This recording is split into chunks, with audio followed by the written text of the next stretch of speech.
പിടികിട്ടാപ്പള്ളി സുകുമാരക്കുറുപ്പ് ജീവിച്ചിരിപ്പുണ്ടെന്ന അഭ്യൂഹങ്ങളിൽ വ്യക്തത വരുത്താൻ കേരള പോലീസ്. ബ്രൂണോയിൽ കുറുപ്പിനെ കണ്ടെത്തിയെന്ന പ്രചാരണങ്ങളിൽ വ്യക്തത തേടി ഇന്റർപോളിന് കത്തയക്കാനാണ് തീരുമാനം.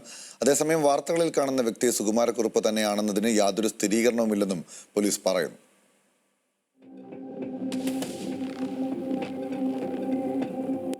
വീണ്ടും കേരള പോലീസിനെ വട്ടം കറക്കുകയാണ് പിടികിട്ടാപ്പള്ളി സുകുമാരക്കുറുപ്പ്.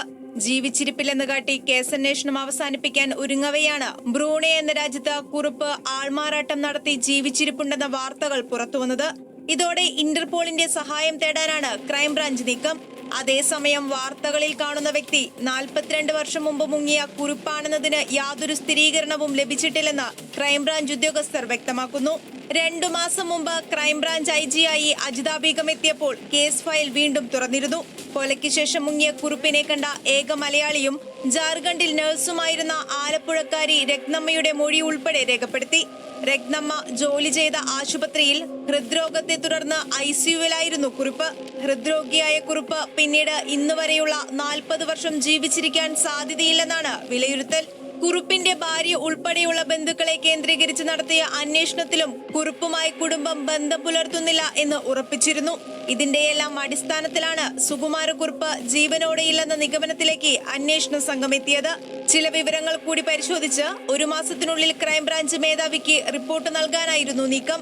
ഇതിനിടെയാണ് കുറുപ്പ് വിദേശത്ത് ജീവിച്ചിരിപ്പുണ്ടെന്നും ബ്രൂണയിൽ കുറുപ്പിനെ കണ്ടെത്തിയെന്നും വാർത്ത വരുന്നത്. മുൻ ക്രൈംബ്രാഞ്ച് ഉദ്യോഗസ്ഥൻ അലി അക്ബർ നടത്തിയ വെളിപ്പെടുത്തലുകളാണ് വാർത്തകൾക്ക് ആധാരം. അദ്ദേഹം മരിച്ചതായ ഒരു നിഗമനം അത്ര ശരിയല്ല എന്ന് എനിക്ക് തോന്നുകയാണ്.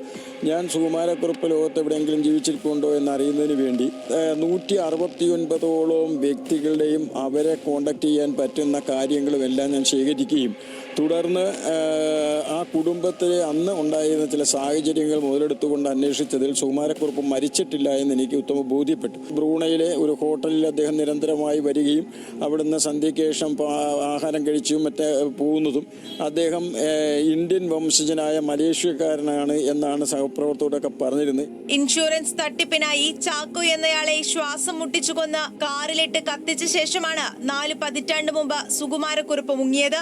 കേസിലെ മറ്റ് 4 പ്രതികളും പിടിയിലായിട്ടും സുകുമാരക്കുറുപ്പ് എവിടെയെന്ന ചോദ്യത്തിന് ഉത്തരം കണ്ടെത്താൻ പോലീസിന് കഴിഞ്ഞിരുന്നില്ല. ന്യൂസ് മലയാളം, തിരുവനന്തപുരം.